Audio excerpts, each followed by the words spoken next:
আসসালামু আলাইকুম বন্ধুরা, আশা করি সকলে ভালো আছেন। দর্শক বন্ধুরা, ধানের গর্ভ অবস্থা বা গামর দশা যেটাকে বলা হয়, বা ধান যখন পেটে থাকে, ধানের শীষ বের হওয়ার আগ মুহূর্তে কোন ধরনের পরিচর্যা করলে ধানের শীষ বা ছড়াগুলো বড় বড় হবে এবং ধানের ফলন দ্বিগুণ হবে, আজকে আমরা এই ভিডিওর মাধ্যমে জানবো কোন ধরনের পরিচর্যা করলে এই যে ধানে যখন পেটে থাকে ধানগুলো বের হওয়ার আগে আগ মুহূর্তে কোন ধরনের পরিচর্যা করলে বা কোন ধরনের ভিটামিন পিজিআর স্প্রে করলে ধানের ফলন বেশি হবে, আজকে আমরা টু জেড তথ্য জানবো। তো চলুন কন্টিনিউ করি। দর্শক বন্ধুরা, মূলত ধানের ফলন বৃদ্ধি করা নিয়ে কিন্তু আমরা অনেক ধরনের পদ্ধতি গ্রহণ করে থাকি। আসলে সবগুলোই কিন্তু আমাদের সঠিক পদ্ধতি হয় না, যার কারণে আমরা কিন্তু টাকা খরচ করি, বাট এটা কিন্তু আমরা ভালো ফলন পাই না।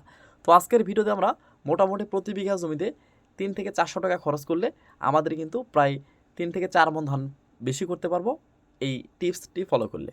তো 1 নম্বর স্টেপ হচ্ছে, দর্শক বন্ধুরা, যখন ধান কায়স্থর থেকে গর্ভ অবস্থায় যায়, অর্থাৎ ধানের শীষ বের হওয়ার আগ মুহূর্ত পর্যন্ত আমাদের জমিতে কিন্তু অবশ্যই 2 থেকে 3 ইঞ্চি পানি সিপসিপে অবস্থায় বেঁধে রাখতে হবে।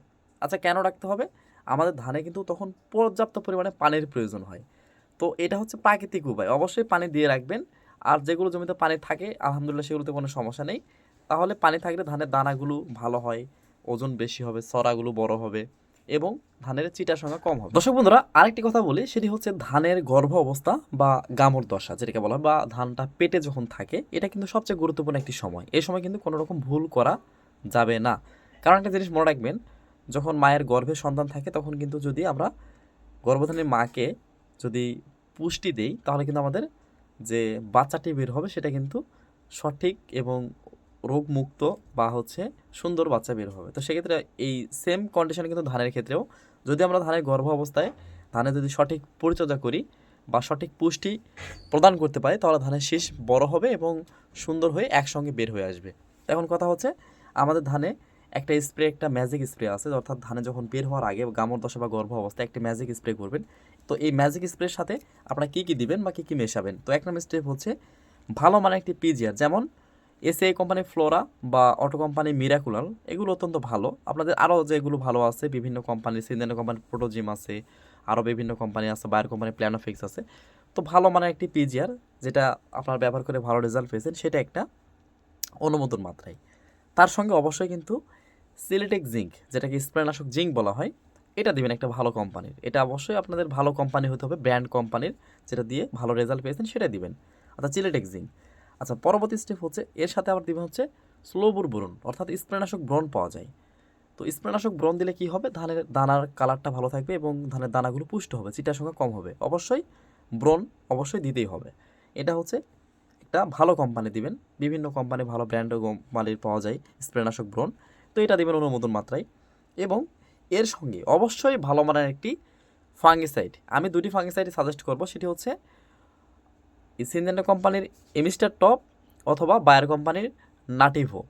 এই দুটি ফাঙ্গিসাইডের মধ্যে যে কোনো একটি ফাঙ্গিসাইড। এর সঙ্গে অবশ্যই আপনারা যে কোনো একটা ভালো কোম্পানি পিজিআর, সিলেটেক্সিং এবং স্লোবুর বরুন, অবশ্যই ভালো ব্র্যান্ড কোম্পানি দেওয়ার চেষ্টা করবেন। এই তিনটা এবং আমাদের একটা ভালো মানের ফাঙ্গিসাইড, এই 4টা প্রোডাক্ট একসঙ্গে সুন্দর করে মিক্স করবেন। করে আপনারা ঠিক ধান যখন বের হবে বা বের হওয়ার ঠিক 5 থেকে 6 দিন আগে বা 7 দিন আগে ধান গর্ভ অবস্থায় সুন্দরভাবে গাছ ভিজে বিকেলবেলা স্প্রে করে দিবেন। তাহলে কি হবে? আমাদের ধানে চিটার সংখ্যা কম হবে, শীষের দৈর্ঘ্য বা ছড়াগুলো লম্বা হবে, দানা পুষ্ট হবে, রং চকচকে হবে এবং ধানে কোনো রকম ছত্রাকের আক্রমণ, যেমন ব্লাস্ট বা খোল পচা বা শীত ব্লাইট, কোনো রকম রোগের আক্রমণ থাকবে না এবং কালার কম্বিনেশন অনেক চকচকে ঝকঝকে হবে, যার কারণে বাজার মূল্য ভালো পাওয়া যাবে। তো অবশ্যই দর্শক বন্ধুরা, ধানে লাস্ট সময়ে এসে আমাদের কিন্তু গর্ভ অবস্থায় বা গামর দশায় এই পরিচর্যাটুকু কিন্তু অবশ্যই করতে হবে।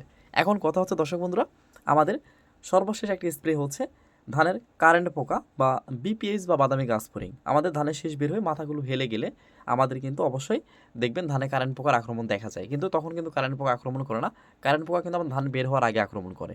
তো সেক্ষেত্রে অবশ্যই আমাদের এই কীটনাশকগুলো দেওয়ার 2 থেকে 3 দিন পরে বা 2 থেকে 3 দিন আগে অবশ্যই আমাদের কিন্তু কারেন্ট পোকা দমনের জন্য ভালো মানের একটি কীটনাশক স্প্রে করতে হবে। তাহলে কি হবে? ধানে কারেন্ট পোকা আক্রমণ করবে না, পাশাপাশি ধানে কোনো ছত্রাকজনিত সমস্যা হচ্ছে না। এক্ষেত্রে অবশ্যই কিন্তু ধানের ফলন অবশ্যই দ্বিগুণ হয়ে যাবে। তো ধন্যবাদ সবাইকে।